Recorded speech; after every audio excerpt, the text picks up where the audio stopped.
Today we're diving into two nightmarish Grindr horror stories that will make you question every profile you swipe on. These aren't just creepy encounters, these are deeply unsettling experiences that blur the line between reality and something far more sinister. First, we'll hear about a Grindr hookup that starts with a simple deception but quickly spirals into a surreal and terrifying confrontation. Then, we'll explore a chilling encounter that begins with an irresistible profile and a late-night invitation, but ends with a presence that shouldn't exist. The horror isn't over. Lock your doors, check your notifications twice, and get ready for two Grindr stories that will haunt you long after the screen goes dark. Story 1: The Midnight Match. I woke up to the usual morning routine, staring at my phone before even getting out of bed. Notifications, a couple of work emails, and a Grindr message from a new guy. His name was Diego, and he looked gorgeous in that filtered, slightly too perfect kind of way.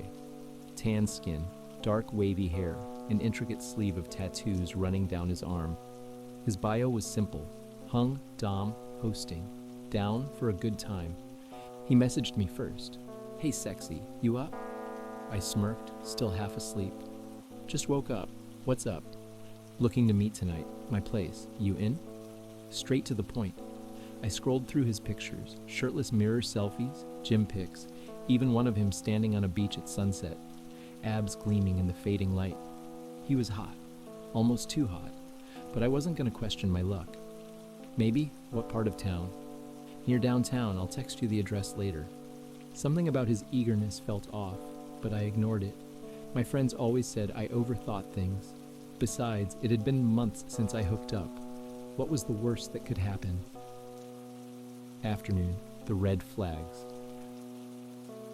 I kept myself busy throughout the day, working from home and trying to ignore the growing feeling of unease about Diego. I decided to do a little reverse image search on his pictures, just to be sure. No hits. That was a good sign, right? At around 3 p.m., he messaged again. "Still down for tonight?" "Yeah, what time?"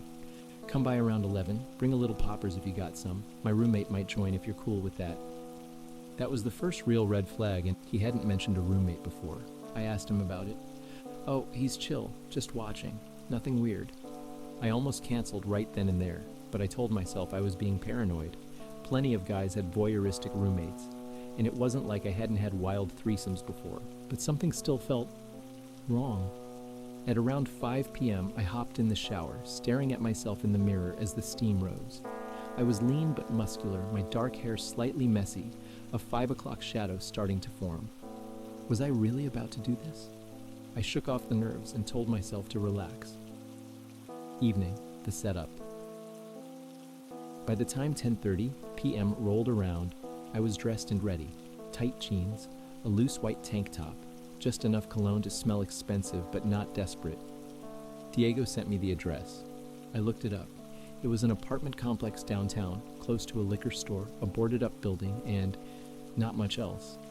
As I drove through the dimly lit streets, I felt that creeping anxiety again, the kind that prickles the back of your neck. I pulled into the parking lot. The complex looked old, the kind of place that used to be nice, decades ago, but had started to decay. A few lights flickered. There were no cars in the guest parking spots. I texted Diego. "Here, come to 3B doors open." Another red flag. I sat in my car for a minute, debating whether to just leave. But curiosity, and let's be honest, horniness, got the best of me. I stepped out, adjusting my jacket, and made my way to apartment 3B. The door was slightly ajar. I pushed it open. The air inside smelled off. A mix of cologne, sweat, and something stale, almost metallic. Diego stood in the middle of the living room, shirtless, tattoos, twisting over his lean, muscular torso. His face didn't quite match his pictures. The structure was similar, but there was something uncanny about it, like an AI-generated image of the real Diego. And behind him, on the couch, sat his roommate, a man twice my size, completely still, his eyes just slightly too wide. I should have left, but I didn't. After midnight, the horror begins. Diego smirked, stepping closer. "You good?" he asked, his voice smooth but a little too rehearsed. I swallowed. Yeah, just wasn't expecting the door to be open like that. He chuckled, glancing at his roommate. Oh, that's just so you don't have to knock. Makes things easier. His roommate, if that's what he really was, hadn't blinked once. That was when I noticed the knife marks on the coffee table. Deep, jagged gashes in the wood. Some were fresh, others dark with age. I took a slow step back. I think I left something in my car. Be right back. Diego's smile vanished. You're not leaving? His roommate stood up. And that was when I realized he had no pupils, just two glossy black voids where his eyes should have been. I bolted. Racing toward the door, I felt something grab the back of my shirt. A hand, cold, unnatural, wrong. I twisted out of my jacket and ran down the hallway. The apartment door slammed shut behind me. I sprinted to my car, fumbling for my keys. My breath came in ragged gasps as I saw Diego standing at the window, smiling, no longer pretending. His face was warping, stretching. The tattoos on his body were moving, shifting, writhing like something alive. I threw myself into the driver's seat and locked the doors. The engine roared to life, and I peeled out of the parking lot. As I looked into my rearview mirror, I saw them, Diego and his roommate, standing in the street, watching me go. The last thing I saw before I turned the corner was Diego lifting his hand, waving. Aftermath, the profile that never was. When I got home, I went straight to Grindr and searched for Diego's profile. It was gone, not blocked, not deleted, just like it had never existed. Shaking, I searched reverse images again. This time I found the pictures. They belonged to a man who had been missing for 2 years. I deleted Grindr that night. I haven't used it since. But sometimes, late at night, I still see Diego's face in my dreams. And in those dreams, he's still waiting. Not to be found, not to be remembered. He's waiting for me to come back. Story 2. The Man Who Wasn't There. It was one of those weird in-between days, the kind where the sky couldn't decide if it was day or night. The sun sat low, smearing the sky with dull orange and gray, but the streetlights flickered on like it was already midnight. I had just gotten home, exhausted from work, when I decided to open Grindr, just for fun.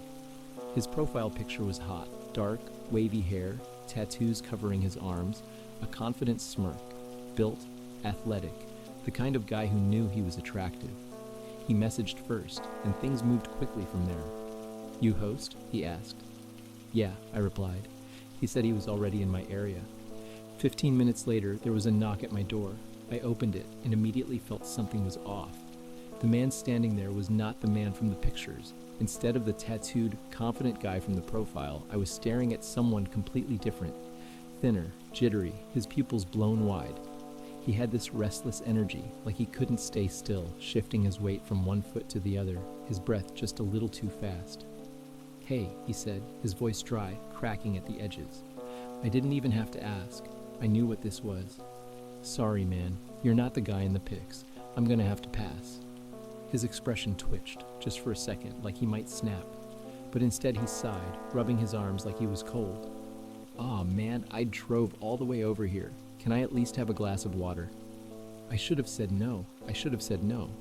But something about the way he asked, the vacant look in his eyes, made it hard to deny him.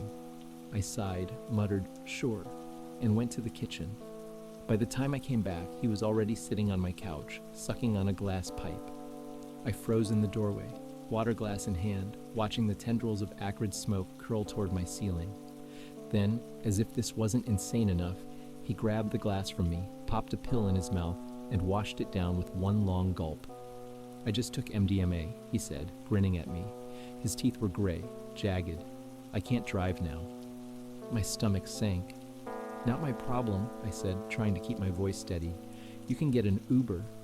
He just stared at me, unblinking, like he was trying to figure something out. I moved to the door and held it open. Get the fuck out. He didn't move. For a second, the room felt wrong, like the walls had shifted or the air had thickened. Then he stood, twitched, and walked out. I slammed the door. I locked it. I checked the window. He was gone. Or so I thought. 2 hours later. I was lying in bed, scrolling my phone, when I heard something strange. Crying. Soft, muffled sobs drifting up from the courtyard below. I got up and looked out the window. He was down there, hunched over, sobbing into my neighbor's arms. At first, I thought maybe he'd hurt himself. Maybe she had found him collapsed outside. But then I saw him pointing up, pointing at my window, mouthing something. More people were gathering, drawn by the noise. Some of them looked up at me, frowning, confused. I cracked the window, just enough to hear what he was saying. He wouldn't let me in. He wouldn't let me in. The blood drained from my face. More voices murmured. The crowd shifted. The longer he sobbed, the more they seemed to believe him. And then he looked directly at me. His lips curled into a smile. Not the same man I had met at the door, not the strung-out guy on my couch. His face seemed different, wrong, as though something had worn his skin like a cheap disguise and was just now revealing itself. His smile widened, stretching too far.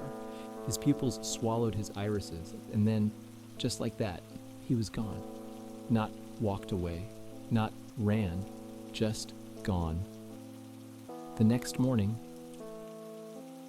I went downstairs early, heart pounding in my chest, trying to make sense of what had happened. My neighbor was outside, watering her plants. I hesitated, then finally asked, "The guy from last night, the one who was crying, is he okay?" She looked up, confused. "What guy?" I swallowed. "The one you were holding, in the courtyard. He was pointing at my window." Her brows furrowed. I didn't see anyone like that. I felt something cold settle in my stomach, but I trailed off, shaking my head. "You were right there. I saw you." She gave me a strange look. "You came outside last night," she said slowly.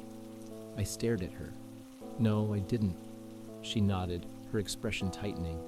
"Yeah, you did." A pause. "You were standing in the middle of the courtyard, just staring up at your own window." My mouth went dry. I moved out a month later.